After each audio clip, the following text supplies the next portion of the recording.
ఓం శాంతి.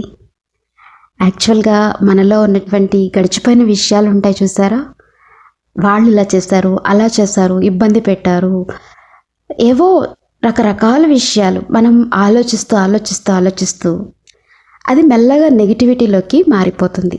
అంటే ప్రతికూలమైనటువంటి ఆలోచనలు, దాని నుండి వ్యర్థం పుడుతుంది. ఆ వ్యర్థం ఎక్కువైపోయి ఎక్కువైపోయి ఎక్కువైపోయి డస్ట్బిన్ నిండిపోయినట్టుగా మనసు బుద్ధి అంత వేస్టేజ్తో నిండిపోతుంది. సో అలా నిండి నిండి నిండి ఏమవుతుంది, రకరకాల అసహ్యం, ఈర్ష, ద్వేషం, అసూయ, బాధ, దుఃఖం పెరిగిపోతాయి. అవన్నీ నిండిపోతాయి.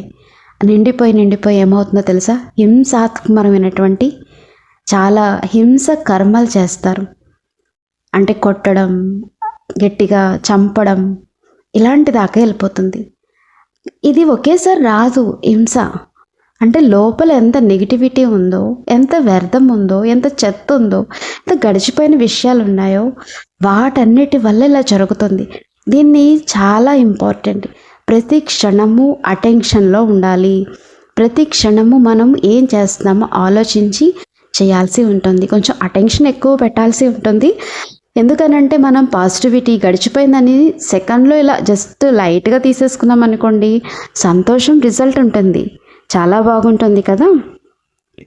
మరి ఉషా దీది తన మాటల్లో సదా సంతోషంగా ఉండడం అంటే ఏంటి అన్నది వినేద్దామా. మనుషులు సాధారణంగా గతంలో జరిగిన విషయాలను మరియు పాత జ్ఞాపకాలని తలుచుకుంటూ అలా చేసేవాళ్ళం, ఇలా చేసేవాళ్ళం అంటూ బాధపడుతూ, ఇలా లేకపోతే భవిష్యత్తులో జరగబోయే అనేక విషయాల గురించి మనసులో ఒక రకమైన ఆందోళనతో, ఒకవేళ అలా జరిగిపోతే ఏమవుతుంది, ఇలా జరిగిపోతే పరిస్థితి ఏంటి, ఎవరైనా ఏదైనా అంటే ఏమవుతుంది అని ఆలోచిస్తూ ఉంటారు. ఇంకా జీవితంలో అసలు సంభవించినవి అంటే జరగని విషయాల గురించి కూడా మనం అనవసరంగా ఆలోచిస్తూ లేనిపోని వ్యర్థమైన చింతనలను మన జీవితంలోకి కొని తెచ్చుకుంటూ ఉంటాం. ఈరోజు ఒక వ్యక్తి జీవితంలో మానసిక ఒత్తిడి ఉందంటే ఆ ఒత్తిడికి గల ముఖ్య కారణం ఇదే. అతడు ప్రస్తుతం ఉన్న వర్తమాన క్షణాలలో జీవించకపోవడమే. భవిష్యత్తు గురించి ఎప్పుడు ఒక మాట చెప్తూ ఉంటారు. అదేమిటంటే భవిష్యత్ అనేది ఒక ప్రామిసరీ నోట్ లాంటిది. అలాగే గతం గురించి కూడా ఒక మాట చెప్తారు. గతాన్ని గతం అనేది ఒక క్యాన్సిల్ అయిన చెక్కు లాంటిది. ఏదైతే గడిచిపోయిందో అది క్యాన్సిల్ అయిపోయింది. ఇక రాబోయే భవిష్యత్తు ఒక ప్రామిసరీ నోట్ లాంటిది. దానిని మనం నగదుగా మార్చుకోగలమో లేదో కూడా తెలియదు. కానీ ప్రస్తుత సమయం, వర్తమానం, ప్రజెంట్ అన్నారు కదా. ప్రజెంట్ అంటే భగవంతుడు మనకి అందించిన ఎంతో అందమైన కానుక. ఈరోజు మనం ఎవరికైనా ఒక చిన్నపాటి ప్రజెంట్ లేక గిఫ్ట్ ఇచ్చిన వారు ఎంతగానో సంతోషిస్తారు. అరే వీరు నాకు ప్రజెంట్ ఇచ్చారు, సమయానికి తగ్గట్లుగా నాకు గిఫ్ట్ ఇచ్చారు అని ఆనందిస్తారు. అదేవిధంగా భగవంతుడు మనందరికీ ఈ వర్తమాన క్షణాన్ని ఒక అద్భుతమైన కానుకగా, ఒక ప్రజెంటేషన్గా ఇచ్చాడు. భగవంతుడు మనకు ఈ వర్తమాన క్షణాన్ని కానుకగా ఇచ్చాడు.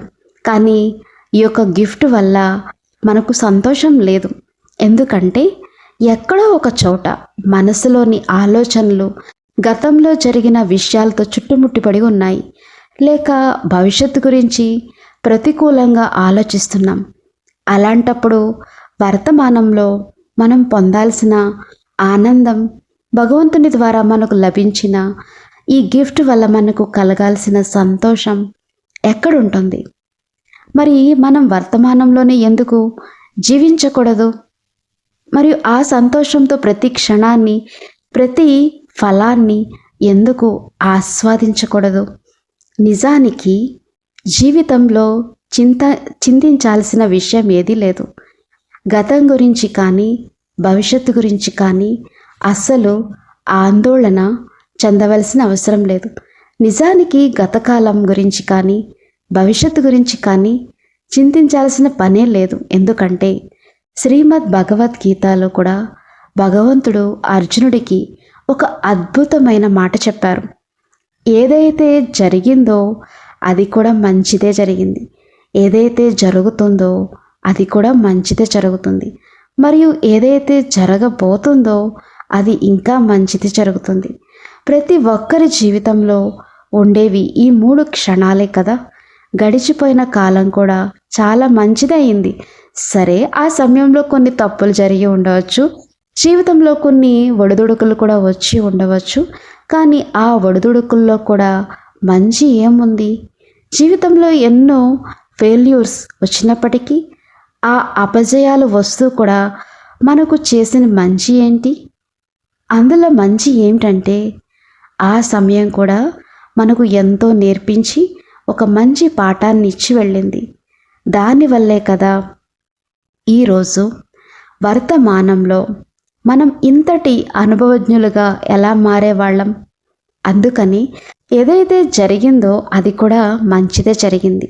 దానివల్ల మనకు ఎంతో నేర్చుకునే అవకాశం దొరికింది. జీవితంలో ముందుకు సాగడానికే అది ఉపయోగపడింది. ఇక ప్రస్తుతం ఏదైతే జరుగుతుందో అది కూడా చాలా మంచిదే జరుగుతుంది. దాని గురించి కూడా మనం ఎలాంటి బాధ కానీ పశ్చాత్తాపం కానీ పడాల్సిన అవసరం లేదు. ఇలా చేయాల్సింది, అలా చేయాల్సింది, ఆ విధంగా చేసి ఉండాల్సింది అని అనుకోవాల్సిన పని లేదు. ప్రస్తుతం నడుస్తున్న ప్రతి క్షణాన్ని ఆ భగవంతుడి తోడుతో కనుక మనం ఆనందించగలిగితే ప్రతి క్షణాలు ఎంతో సుఖమయంగా మధురంగా మారిపోతాయి. కానీ మనం ఈ ప్రస్తుత క్షణాల యొక్క సుఖాన్ని ఆనందాన్ని అనుభవించలేకపోతున్నాం. మనం ఈ ప్రస్తుత క్షణాల సుఖాన్ని అనుభవించలేకపోవడానికి కారణం గతం నుండి మనకు లభించిన పాఠాలని బహుశా మనం సరిగ్గా నేర్చుకోకపోవడమే. అందుకే లోపల ఇంకా బాధ, పశ్చాత్తాపం నడుస్తున్నాయి. అలా చేసి ఉంటే బాగుండేది, ఇలా చేసి ఉంటే బాగుండేది అని అనుకుంటూ ఉంటారు. అరే, గతంలో మనకు లభించిన అనుభవాలు, పాఠాల ఆధారంగా వర్తమానంలో వాటిని ఉపయోగించుకుంటూ మనం ఈ క్షణాన్ని ఎంతో ఆనందంగా, శ్రేష్టంగా మార్చుకోగలం కదా. కాబట్టి ప్రస్తుతం నడుస్తున్న ఈ క్షణం కూడా చాలా మంచిది. అలాగే రాబోయే భవిష్యత్తు కూడా చాలా మంచివి కాబోతుంది. ఎందుకంటే గత అనుభవాల తోడుతో మనం భవిష్యత్తులోకి అడుగు పెట్టినప్పుడు ఆ రాబోయే కాలంలో అడుగు పెట్టినప్పుడు ఈ అనుభవాలన్నీ మనల్ని మరింత మెచ్యూర్డ్గా అంటే మేధావిగా మారుస్తాయి. ఆ యొక్క మెచ్యూరిటీతో మనం మన భవిష్యత్తును మరింత సుందరంగా తీర్చిదిద్దుకోగలం. అందుకే ఒకరు ఎంతో అందంగా చెప్పారు, జీవితం అంటే ఏమిటి? జీవితం అంటే నిన్న, నేడు, రేపు, కల్, ఆజ్ ఔర్ కల్. దీనిని దాటి మనకు మరొక వాక్యం కానీ మరొక పదం కానీ రాదు. ఎల్లుండి లేక ఆ పై రోజు గురించి మాట్లాడినా, ఒకరోజు ముందుకు వెళ్ళినా అది మళ్ళీ నిన్న, నేడు, రేపు అనే అవుతుంది. మన జీవితంలో ఉండేవి ఈ 3 రోజులే కదా. మన జీవితంలో ఉన్నవి ఈ 3 రోజులైనప్పుడు ప్రతి క్షణాన్ని మనం ఎందుకు సంతోషంగా గడపకూడదు? అందుకే ఒకరు ఎంతో చక్కగా చెప్పారు, ఉదయాన్నే నిద్రలేచి కళ్ళు తెరిచినప్పుడు చక్కగా ఏం చేయాలి? ఆ భగవంతునికి కృతజ్ఞతలు తెలపండి. ఈరోజు నా కళ్ళు తెరిచాయి కాబట్టి ఈరోజు ఏం చేయాలి? నేను ఎంతో సుందరమైన రీతిలో జీవించాలి. నేను ఎక్కడో ఒక మంచి వాక్యం చదివాను, జీవితాన్ని రోజుకి ఒక రోజు చొప్పున జీవించండి మరియు ప్రతి రోజును ఒక అద్భుత కళాఖండంలాగా మార్చండి. జీవితాన్ని జీవించినప్పుడు ఈ విధంగానే జీవించాలి.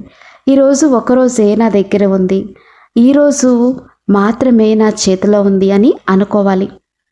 ఎందుకంటే రేపటి గురించి ఎవరికీ నమ్మకం లేదు. ఈరోజు మాత్రమే నా దగ్గర ఉన్నప్పుడు ఈరోజు నేను ఎందుకు ఒక అద్భుతమైన జ్ఞాపకంగా, ఒక మాస్టర్ పీస్ లాగా మార్చకూడదు? దీనిని ఎంతటి అద్భుతమైన మాస్టర్ పీస్గా మార్చాలంటే ప్రతి ఒక్కరూ దీనిని ఎల్లప్పుడూ గుర్తుంచుకోవాలి. ప్రతి ఒక్కరూ దీని నుండి ప్రేరణ పొందాలి. అబ్బా, జీవితాన్ని జీవిస్తే ఇతనిలాగా జీవించాలి. ఎందుకంటే అతడు తన జీవితంలోని ప్రతి క్షణాన్ని ఒక మాస్టర్ పీస్గా మార్చాడు అని అనుకోవాలి. ఎందుకంటే మాస్టర్ పీస్ అనేది ఎప్పుడు ఒకటే ఉంటుంది. మిగిలినవన్నీ మనం అచ్చు నుండి ఎన్నో పీసులుగా బయటకు తీయవచ్చు, కానీ మొదటిది ఉండే ఆ మాస్టర్ పీస్ మాత్రం ఒకటే ఉంటుంది. మాస్టర్ పీస్ ఒకటే ఉంటుంది. మన జీవితంలోని ప్రతి రోజును మనం ఎందుకు ఒక మోడల్ లాగా, ఒక శాంపుల్ లాగా, ఒక మాస్టర్ పీస్ లాగా మార్చకూడదు? మనల్ని చూసే ప్రతి ఒక్కరూ వాహ్, జీవితం అంటూ ఉంటే ఇతనిలాగా ఉండాలి అని అనుకునేలా ఎందుకు జీవించకూడదు? ఎందుకంటే భవిష్యత్తులో ముందుకు ఏం జరగబోతుందో ఎవరికీ తెలియదు. అందుకని మన చేతిలో ఉన్న ఈ ప్రస్తుత క్షణాన్ని మనం పరిపూర్ణంగా నిండుగా జీవించాలి. ప్రతి క్షణాన్ని ఎంతో సంతోషంతో, ఉత్సాహంతో, ఉల్లాసంతో గడపాలి. గతంలో జరిగిన విషయాల్ని పట్టుకుని కూర్చుని బాధపడడం ఎందుకు? పలానా వారు నాతో అలా అన్నారు, ఇలా అన్నారు, వారు ఆ పని చేశారు, ఈ పని చేశారు అని కుంగిపోవడం ఎందుకు? ఎవరైనా ఏదైనా చేశారంటే అది వారికున్న అవగాహన ప్రకారమే చేశారు కదా. మరి వారి అవగాహనను, వారి ఆలోచన విధానాన్ని నా తెలివిలోకి నేను ఎందుకు రానివ్వాలి? అలా రానివ్వడం అసలు సమర్థనీయం కాదు. అది తెలివి తక్కువతనం అవుతుంది. అది వారికి ఉన్న అవగాహన మాత్రమే. నేను మాత్రం నా అవగాహనకు అనుగుణంగా నా వర్తమానాన్ని ఎంతో పరిపూర్ణంగా, నిండుగా జీవిస్తాను. ఇక భవిష్యత్తు గురించి అయితే మనకు అసలు తెలియనే తెలియదు. రేపు ఉదయాన్నే మన కళ్ళు తెరుచుకుంటామో లేదో కూడా నమ్మకం లేదు. మన ప్రతి శ్వాస కూడా లెక్కించబడి ఉంది కదా. అందుకే చెప్తూ ఉంటారు, ఎవరికైతే ఏ రోజు నిశ్చయించబడి ఉందో ఆ రోజు ఏదో ఒక కారణం నెపంతో వారు ఈ లోకాన్ని విడిచిపెట్టి వెళ్లాల్సిందే. అది ఏ క్షణమో మనకు తెలియదు. కాబట్టి ఆ చివరి క్షణం వచ్చేసేంత వరకు మనం ఎంతో సంతోషంతో, ఉత్సాహంతో, ఉల్లాసంతో ప్రతి క్షణాన్ని, ప్రతి ఫలాన్ని ఆస్వాదిస్తూ జీవించాలి. అయితే ఆ విధంగా జీవించాలంటే నేను నా దృష్టిని మరియు నా వృత్తిని ఎంతటి సద్భావనతో, ఎంత పాజిటివిటీగా మార్చుకోవాల్సి ఉంటుందో కదా. ఈ వర్తమానం అనేటువంటి కానుకను పూర్తిగా ఆస్వాదించాలంటే నేను నా వృత్తిని, నా వైఖరిని ఎంతో అనుకూలంగా, పాజిటివ్గా మార్చుకోవాల్సి ఉంటుంది. నిజానికి మన దగ్గర ఇతరులపై ఫిర్యాదులు చేయడానికి అసలు సమయమే లేదు. మరి అలాంటప్పుడు ఇతరులను నిందించటంలో మనం మన సమయాన్ని ఎందుకు వృధా చేసుకోవాలి? ఆ విధంగా మన అమూల్యమైన శ్వాసల్ని ఎందుకు వేస్ట్ చేసుకోవాలి? ఫలానా వ్యక్తి అలా చేస్తున్నాడు, ఇలా చేస్తున్నాడు, అతను ఆ పని చేశాడు, ఈ మాట అన్నాడు అని ఆలోచించడం ఎందుకు? వారిని అననివ్వండి, ఏమైనా చేయనివ్వండి. మనకు కావాల్సిందేంటి? మనం ఈ ప్రస్తుత క్షణాన్ని ఎంతో పరిపూర్ణంగా, సంతోషంగా అనుభవిస్తూ ప్రతి ఒక్క క్షణాన్ని ఆనందంతో ఆస్వాదిస్తూ జీవించడమే మనకు ముఖ్యం. అందుకే ప్రతిరోజు ఉదయాన్నే కళ్ళు తెరవగానే వెంటనే ఆ భగవంతునికి కృతజ్ఞతలు చెప్పాలి. ఎందుకంటే ఆయన ఈరోజు కూడా మనకి కొత్త సూర్యోదయాన్ని చూసే భాగ్యాన్ని ప్రసాదించాడు కదా. ఈరోజు సూర్యుడిని చూసే అవకాశం మనకు లభించింది.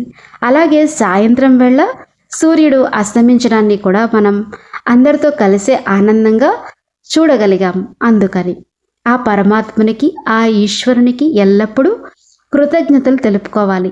ఆ పరమాత్ముడు కూడా ఈ సృష్టిలోకి వచ్చేది, ఈ కలియుగం యొక్క అంతిమ సమయంలో అవతరించేది ఇందుకోసమే. ఆయన మనల్ని అంటే తన పిల్లలందరినీ కోరేది ఒకటే, పిల్లలు మీరు నాకు సహయోగులుగా మారండి. దేనికోసం సహాయపడాలి? ఈ లోకానికి ఒక సందేశాన్ని అందించటం కోసం. అదేమిటంటే ఇక ఈ సమయం వ్యర్థమైన చింతనలు, ఆందోళనలు చేస్తూ కూర్చోవడానికి కాదు. ఇక ఈ సమయం వ్యర్థమైన చింతనలు చేస్తూ కూర్చోవడానికి అస్సలు కాదు. ఈ సమయం ఎలాంటిదంటే మనం భగవంతుణ్ణి స్మరిస్తూ ఆయన ఎలా ఉన్నాడో, ఏ రూపంలో ఉన్నాడో అలా యథార్థంగా తెలుసుకుని ఆయన తోడుని అనుభవించవలసిన సమయం ఇది. ఎందుకంటే ప్రస్తుత కాలంలో మనుషుల జీవితాల్లో ఉన్న రెండవ అతిపెద్ద సమస్య ఏమిటంటే అది ఒంటరితనం. ఈ రోజుల్లో ఎవరి కోసము సమయం అనేది దొరకడం లేదు. వయసు పైబడిన పెద్దవారికి కూడా ఇదే ఫిర్యాదు ఉంది. మా పిల్లలకు మా కోసం కేటాయించడానికి అసలు సమయమే లేదు అని బాధపడుతూ ఉంటారు. తల్లిదండ్రులు కూడా తమ పిల్లల పట్ల ఇవేం కంప్లైంట్స్ ఉంటాయి. ఏం చేయాలి, జీవితంలో ఎన్నో చికాకులు ఒడిదుడుకులు ఉన్నాయి అని అనుకుంటూ ఉంటారు. పిల్లలకు కూడా ఒక పెద్ద ఫిర్యాదు ఉంది. మా తల్లిదండ్రులకు మా కోసం అసలు టైమే లేదు. వారి దగ్గర డబ్బు ఉంది, అడిగినవన్నీ కొని ఇస్తారు, కానీ మాకు ఇవ్వడానికి వారి దగ్గర సమయం మాత్రం లేదు అని బాధపడుతూ ఉంటారు. ఈ రోజుల్లో సమయం అనేది ఎవరి దగ్గర లేదు. అందుకనే భగవంతుడు కూడా సరిగ్గా ఇదే సమయంలో ఈ సృష్టిపైకి వచ్చి ఇలా చెప్తున్నాడు, నేను మీకు తోడుగా మారగలను, నేను మీకు నా తోడును నా కంపెనీని ఇవ్వగలను. మరి మనం ఆ భగవంతుని కంపెనీని, ఆయన తోడును పొందడానికి ఇష్టపడుతున్నామా? ఎందుకంటే ఈ ప్రపంచంలోనైతే ఎవరి కోసమూ సమయం లేదు. ఈ కలియుగం యొక్క అతిపెద్ద విచిత్రమైన పరిస్థితి కూడా ఇదే కదా. అసలు ఈ సమయం ఎటువైపుకు వెళ్ళిపోతుందో, ఎక్కడ కరిగిపోతుందో ఎవరికీ అర్థం కావడం లేదు. ఈ సమయం ఎక్కడికి వెళ్ళిపోతుంది ఎవరికీ తెలియడం లేదు, కానీ నిరంతరం కరిగిపోతూనే ఉంది. అందువలనే ప్రస్తుత కాలంలో ఒంటరితనం అనేది మనుషుల జీవితాల్లో అతిపెద్ద శాపంగా మారుతుంది. ఈ రోజుల్లో ప్రతి ఒక్కరు ఇదే భావిస్తున్నారు, నా కోసం సమయం కేటాయించడానికి ఇక్కడ ఎవరికీ తీరిక లేదు అని ఒంటరిగా ఫీల్ అవుతున్నారు. ఎప్పుడైతే ఇతరుల తోడు సమయం దొరకడం లేదో ఆ ఒంటరితనం మనిషిని లోపల నమిలి వేస్తుంది. దీని కారణంగానే మనుషులు డిప్రెషన్ లోనవుతున్నారు, మానసిక సమతుల్యతను కోల్పోతున్నారు.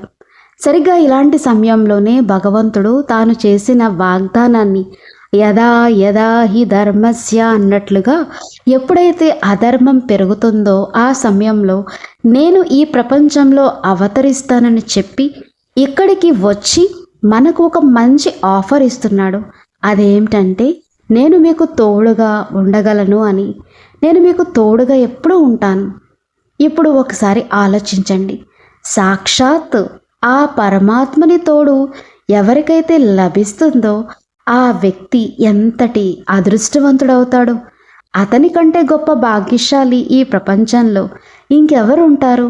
కానీ ఆయన తోడును అనుభవించడానికి, ఆ పరమాత్మ ఇచ్చే సుఖాన్ని పొందడానికి కూడా మన దగ్గర సమయం ఉందా? లేక మనం ఇంకా మన సొంత చికాకుల్లో సమస్యల్లోనే చిక్కుకుని ఉండిపోయామా? ఒకవేళ మనం ఇలానే ఉండిపోతే ఆ అమూల్యమైన సమయం కూడా మన చేతుల నుండి జారిపోతుంది. ఆ తర్వాత సమయం గడిచిపోయాక కనుక మనం అనిపిస్తే, అయ్యో భగవంతుడే స్వయంగా నాకు తోడు ఇవ్వడానికి వచ్చాడు, నేను ఆ అవకాశాన్ని వదిలేసుకున్నాను అని పశ్చాత్తాపడాల్సి వస్తుంది. ఇప్పుడు భగవంతుడే స్వయంగా మనకు ఆఫర్ ఇస్తున్నాడు. ఆ పరమాత్ముడు మనకు స్వయంగా ఆఫర్ ఏమిస్తున్నారంటే, మీకు ఏ సంబంధం అయితే ఇష్టమో ఆ సంబంధాన్ని మీరు నాతో జోడించవచ్చు మరియు ఆ బంధం యొక్క సుఖాన్ని అనుభవించవచ్చు. ఫిబ్రవరి నెలలో చెప్పిన క్లాస్ కాబట్టి శివుని యొక్క అత్యంత పవిత్రమైన పండగ మహాశివరాత్రి అని పిలువబడే ఆ పండగ వస్తుంది. ఈ పండగ పర్వదినాన్న భగవంతుడు ప్రతి సంబంధం ద్వారా మనకు సుఖాన్ని ఇవ్వాలని అనుకుంటారు. అందుకనే ఆయన ఈ సృష్టిని విడిచి వెళ్ళిపోయాక భక్తి మార్గంలో ఆయన నామస్మరణ చేస్తూ ఒక ప్రార్థనను రూపొందించారు. ఆ విషయాల కోసమే ఒక అందమైన ప్రార్థన చేశారు. అదే ఏ ప్రార్థన అంటే, తమేవ మాత చ పిత తమేవ, తమేవ బంధస్వ సఖా తమేవ, తమేవ విద్యా ద్రవిణం తమేవ, తమేవ సర్వం మమాదేవ దేవ. దేవదేవుడైన ఆ పరమాత్ముడే మనకు ఈ అన్ని రకాల సంబంధాల ఆఫర్ ఇస్తున్నాడు. మీకు ఆయనతో తల్లిదండ్రుల రూపంలో సంబంధం జోడించడం కోసం ఇష్టమైతే ఆ బంధనాన్ని ఏర్పరచుకోండి. లేక మీకు ఆయన ఖుదాదోస్ రూపంలో నచ్చితే ఆయనను మీ స్నేహితుడిగా చేసుకోవచ్చు, బంధువుగా చేసుకోవచ్చు. లేక ఆయనను ఒక పరమ శిక్షకుడుగా, సుప్రీం టీచర్గా చూడండి, లేక సద్గురువుగా భావించండి. మీ జీవితంలో ఎక్కడో ఒక చోట ఉన్న వెలితిని, ఆ ఒంటరితనాన్ని దూరం చేసి ఆ ఖాళీని భరించటానికి అంటే నింపడానికి ఆయన వర్తమానంలో సిద్ధంగా ఉన్నారు. అందుకోసమే బాబా ఈ సర్వ సంబంధాల సుఖాన్ని మనకు ఆఫర్ చేస్తున్నారు. చాలాసార్లు మనం ఏమనుకుంటామంటే, అబ్బా భగవంతుడు ఎంతో ఉన్నతుడు, సర్వశ్రేష్ఠుడు, మనం ఎక్కడ ఆయన పాదాల ధూళి లాంటి వాళ్ళం. అలాంటప్పుడు మనం భగవంతుడితో సమానంగా ఎలా బంధాన్ని ఏర్పరచుకోగలమని ఆలోచిస్తాం. కానీ భగవంతుడు ఈ భేదభావాల గొడవలన్నిటినీ బద్దలు కొట్టి మన స్థాయికి దిగి వచ్చి మనకి తోడుగా స్నేహితుడిగా మారడానికి సిద్ధంగా ఉన్నారు. భగవంతుడు మన స్థాయికి దిగి వచ్చి మనకు తోడుగా మారడానికి సిద్ధంగా ఉన్నారు. ఒకసారి ఆయనతో బంధాన్ని జోడించి చూడండి. ఈరోజు ప్రపంచంలో ఒక సంవత్సర కాలంలో ఎన్నో రకాల రోజులు వస్తూ ఉంటాయి. ఒకరోజు మదర్స్ డే వస్తుంది, ఇంకొక రోజు ఫాదర్స్ డే వస్తుంది, మరొక రోజు ఫ్రెండ్షిప్ డే వస్తుంది, ఇంకొకసారి వ్యాలంటైన్స్ డే వస్తుంది. ఇలా ఎన్నెన్నో రోజులు జరుపుకుంటారు. మనుషులు ఈ రోజులను ఎందుకు జరుపుకుంటున్నారు?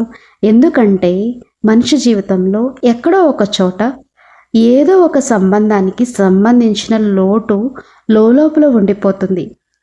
దాన్నే మనం ఒంటరితనం అంటాం.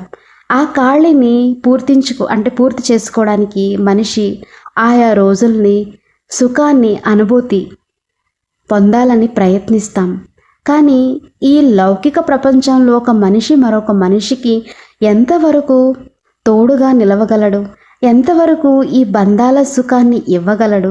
ఎందుకంటే ప్రతి ఒక్కరూ తమ తమ సొంత స్వభావాల, సంస్కారాల మరియు సమస్యలతో సతమవుతున్నారు కదా. మరి అలాంటప్పుడు వారు మనకు నిరంతరమైనటువంటి శాశ్వతమైన సుఖాన్ని ఎలా ఇవ్వగలరు?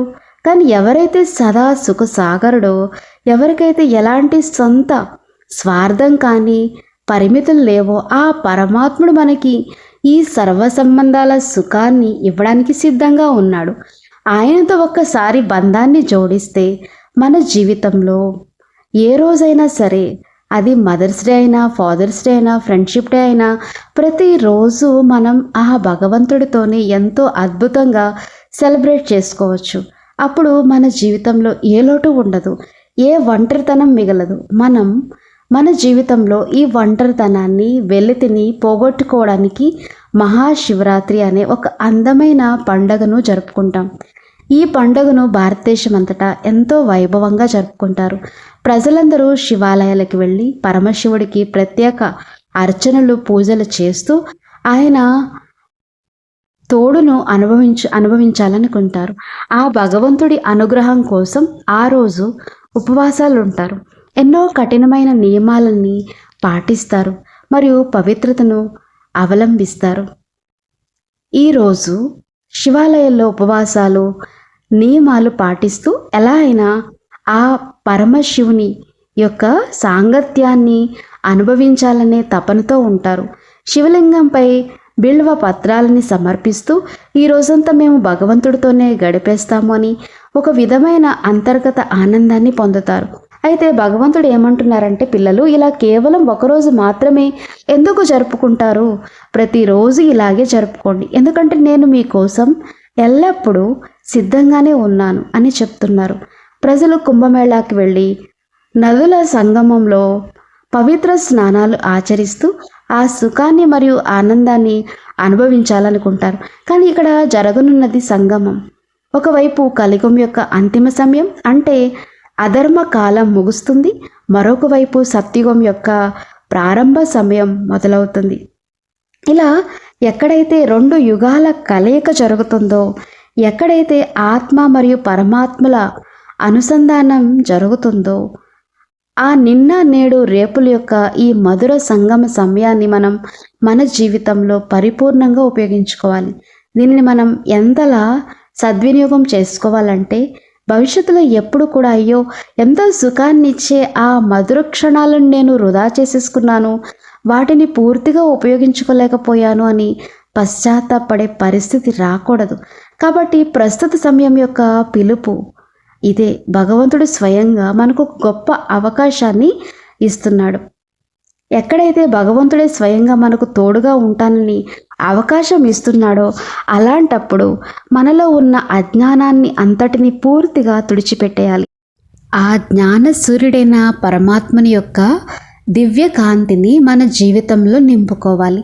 సాధారణంగా రోజు ప్రారంభంలో సూర్యోదయాన్ని చూసినప్పుడు మనసుకి ఎంతో సంతోషం కలుగుతుంది కదా. అదేవిధంగా మన జీవితంలో కూడా ప్రతిరోజు భగవంతుని సాంగత్యంలో సూర్యోదయం జరిగితే ఇక ఎంతటి అపరిమితమైన ఆనందం కలుగుతుందో ఆలోచించండి. అలా జరిగితే జీవితంలో ఎన్నటికీ చీకటి అనేది రానే రాదు.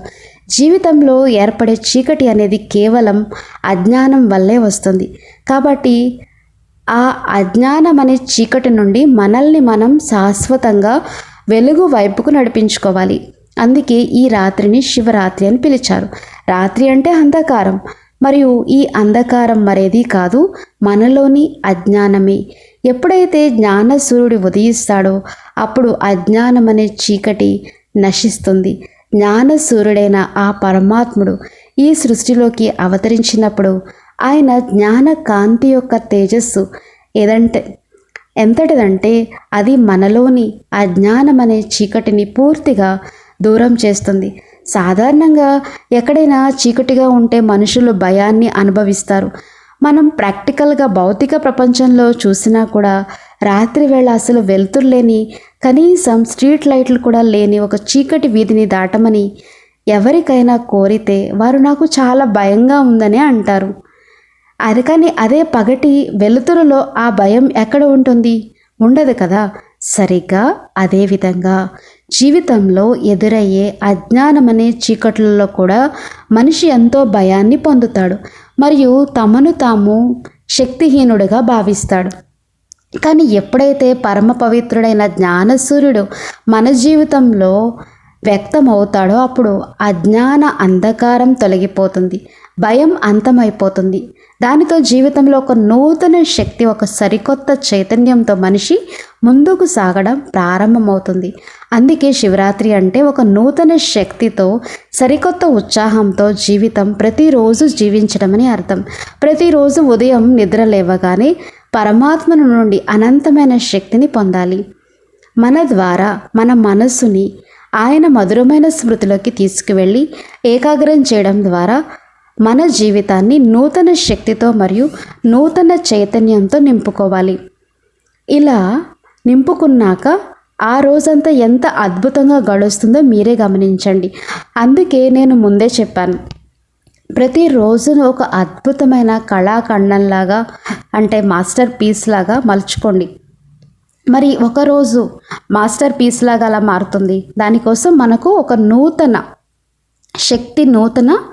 శక్తి, నూతన చైతన్యం అవసరం. అప్పుడే మనం ఏదైనా కొత్తగా చేయగలుగుతాం. అలా కొత్తగా చేయడంలోనే నిజమైన ఆనందం దాగి ఉంది. మనం చేసే ఆ కొత్త కార్యం కూడా పరమాత్మని తోడుతో కలిసి చేస్తే దానిని తప్పకుండా ఒక మరుపురాని జ్ఞాపకంలా మార్చగలుగుతాం. అలా మనం ప్రతి ఒక్క రోజు యొక్క జ్ఞాపకాన్ని ఈ ప్రపంచం ఎల్లప్పుడూ గుర్తుంచుకుంటుంది. అది ప్రతిరోజు ఎలా ఉండేదో అని అనిపిస్తుంది. ఈ ప్రపంచంలో ఎంతో సంతోషంగా, ఉల్లాసంగా జీవించే కొందరు వ్యక్తులు కూడా ఉంటారు. అలాంటి వారు ఈ భౌతిక ప్రపంచాన్ని విడిచి వెళ్ళినప్పుడు ప్రజలు ఏమంటారంటే, అతను ఎంత ప్రాణం ఉన్న మనిషి, అతని సాంగత్యంలోకి వెళ్తే చాలు మాలో కూడా ఒక నూతన శక్తి, ఒక కొత్త చైతన్యం వచ్చేసేవని చెప్పుకుంటారు. కాబట్టి పరమాత్ముడు ఇచ్చే ఆ దివ్య శక్తి చైతన్యంతో మనం ప్రతిరోజును గడిపినప్పుడు మన ప్రతిరోజు కూడా అందరూ గుర్తుంచుకునేలాగా అంతటి అద్భుతమైనటువంటి జ్ఞాపకంలాగా మారుతుంది. ప్రతి ఒక్కరు జీవితం అంటూ ఉంటే ఇతనిలాగా ఉండాలని అనుకుంటారు. అలాంటప్పుడు మనం గతంలో జరిగిపోయిన విషయాల గురించి ఆలోచిస్తూ ఎందుకు ఏడవాలి? మనం గతంలో జరిగిపోయిన విషయాలను తలుచుకుంటూ ఎందుకు ఏడవాలి? లేక భవిష్యత్తు గురించి అంటే మన పిల్లల గురించి, లేక మనవాళ్ళు ఏం తింటారో, ఎలా బతుకుతారనే చింతను ఇప్పటి నుండే ఎందుకు పెట్టుకోవాలి? ఇక్కడ మీరు ఒక ముఖ్యమైన విషయాన్ని ఎల్లప్పుడూ గుర్తుంచుకోండి.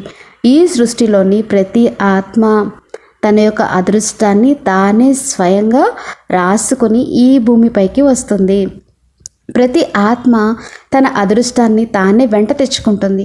ఆ ఆత్మ మీ నుండి ఎంత పొందాలో రాసిపెట్టి ఉంటే అంతే పొందుతుంది, అంతకంటే ఒక్క రవ్వ కూడా ఎక్కువగా తీసుకోలేదు.